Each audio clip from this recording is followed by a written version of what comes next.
Hey everybody, it is Tea Time with the Diva. Grab your tea, grab your coffee, because we're going to get into it. This tea time is dedicated to Savannah Guthrie and her entire family, who is still, wanting answers about what perhaps happened to her mom and their grandmother, family member, Nancy Guthrie. They said they got new clues, that they're getting closer, but yet, as close as they claim they're getting, it seems like they're still very far away.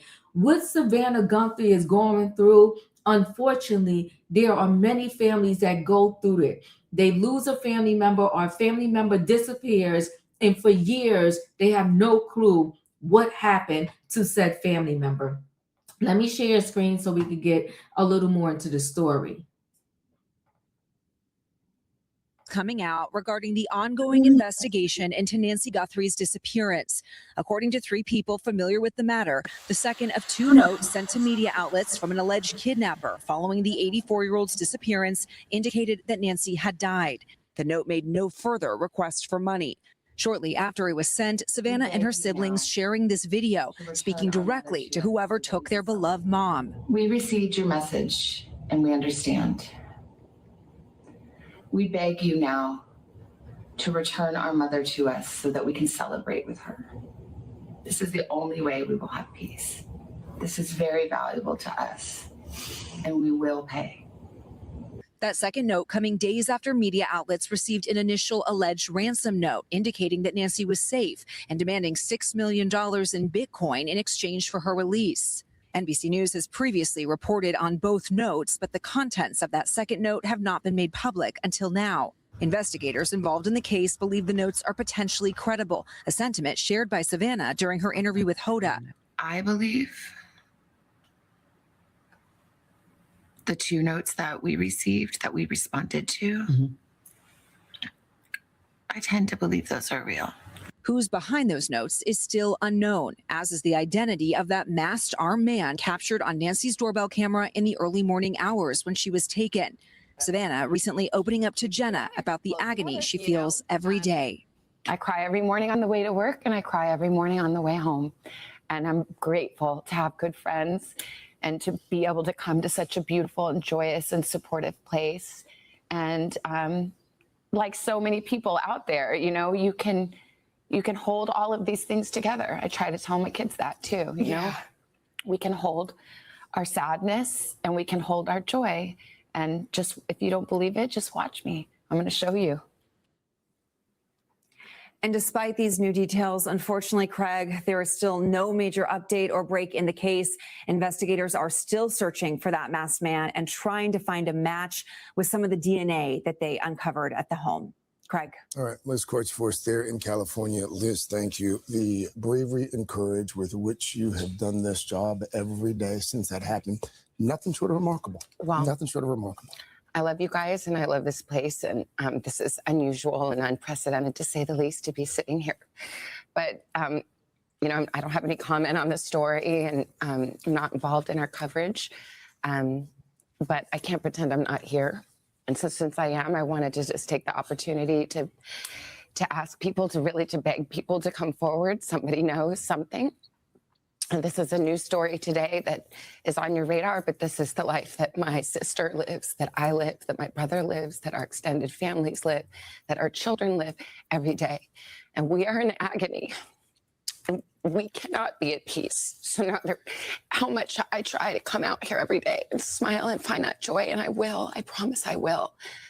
This is a moment to tell you that we need your help. We're begging for your help. And I'm not going to miss that opportunity. And so please, if you're watching, no matter how small, the reward is there. You can tell us. It can be anonymous. Please do the right thing for us, for our family, for our children. And we love our mom, and we'll never stop looking for her, never. To your point, if you have any information, if you're watching, if you're listening, if you have any information at all that could help investigators and could help this family find just a modicum of peace, the phone number is right there on your screen. 1-800-CALL-FBI. Thank you. We'll be right back. Super sad. Let me share screen again so we can get a little bit more into the story.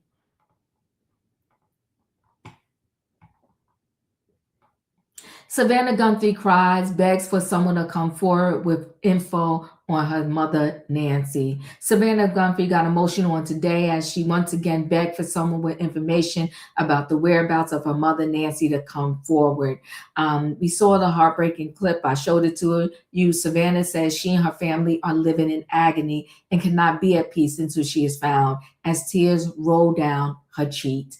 I really wish somebody would come forward. Somebody knows something to give this family peace. I hope someone breaks their silence sooner than later. She once again pleads for anyone with information to come forward, stating, no matter how small, the reward is there. You can tell us.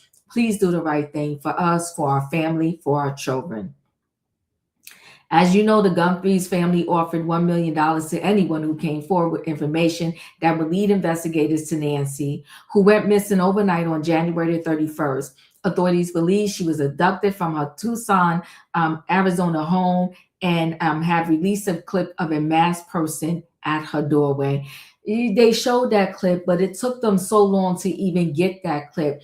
And I'm not understanding how and why. And what I don't also understand is that nowadays, everybody has technology. They have some type of doorbell that records. And how did they not get some more information from maybe surrounding homes and all of that?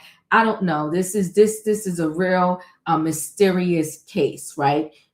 But there have been no breaks in the case as the search continues. A report circulated that a ransom note sent in relation to Nancy's claim she had died, though our own Harvey Levin pushed back against the report, saying the note TMZ received said no such thing.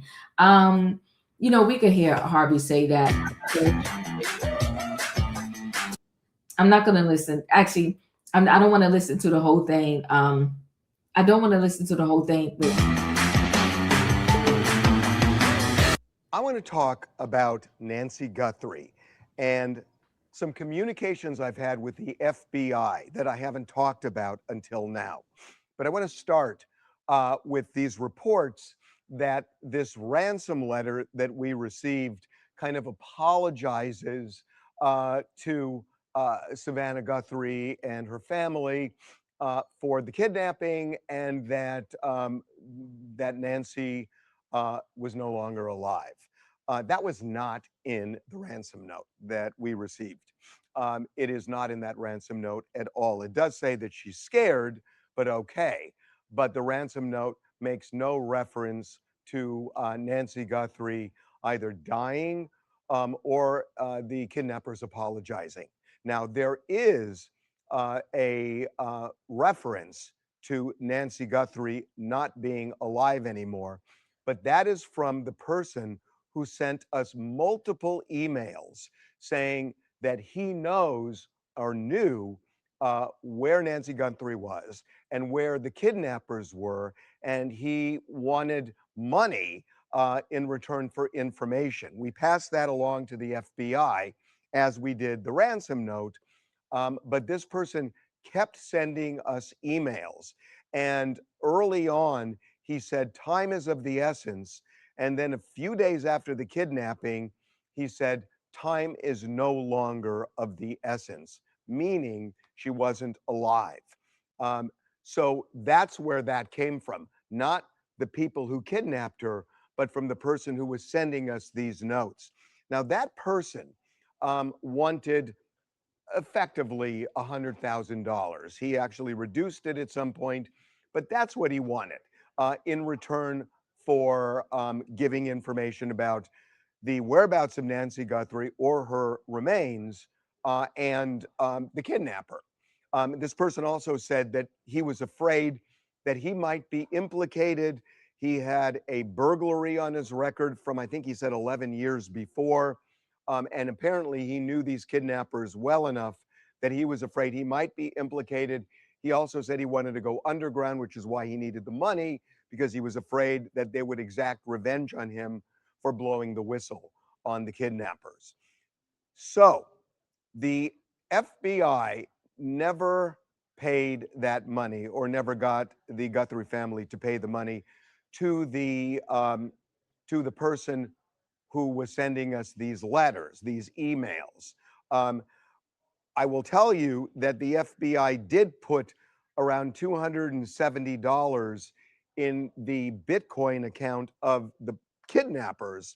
And we knew that. We were asked not to talk about that while all of this was going on, but they wanted to see if they could trace that person. They couldn't. As for this other person, the FBI took it seriously. They felt, at least in my communications with them, and I had numerous communications, they felt that this person might indeed know.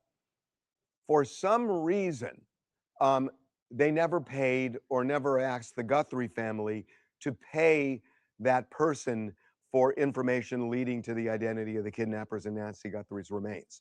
I was always confused about that because I'm a skeptical guy, but there's something about those emails that made me believe that this guy may well have known who the kidnappers were.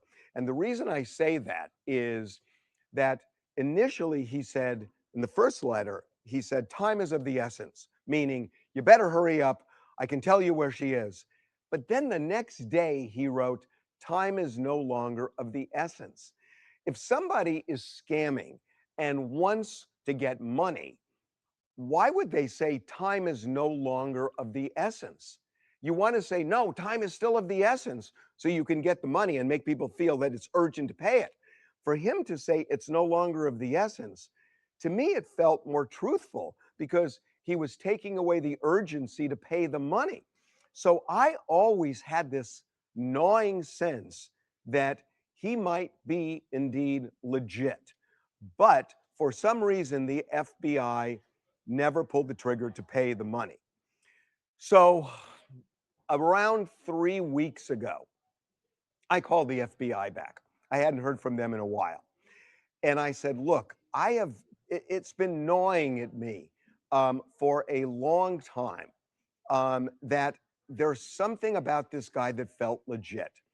And I said, look, what if TMZ does a documentary and that we try and get in touch with this guy and even pay the money? And if he takes us to the location, then you get resolution. The Guthrie family gets resolution. And if he scams us, he scams us. But I just had this real feeling that it might be real. But we didn't want to interfere with the investigation.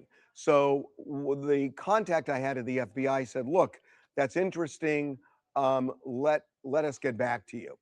And I talked to him a few days later and he said, well, it's something they're looking into. And I thought, okay, fine. And then a week passed and I called back and left a message. And usually my messages were responsive, where they would call back, and I got nothing back.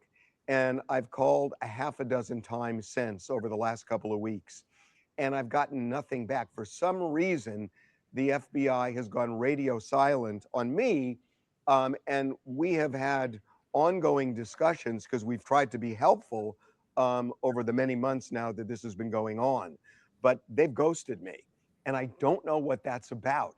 But I've kind of not talked about it. But at some point, I just want to put it out there that, you know, this felt like maybe we could do some good. And for some reason, the FBI has gone radio silent. I don't understand it. I'm not suggesting that the FBI is doing anything wrong because they've really tried to solve this. But it's just curious to me that this one guy who has sent us, I think, around a dozen emails, it's just somebody that I felt knew something. But for whatever reason, this has all kind of evaporated into thin air.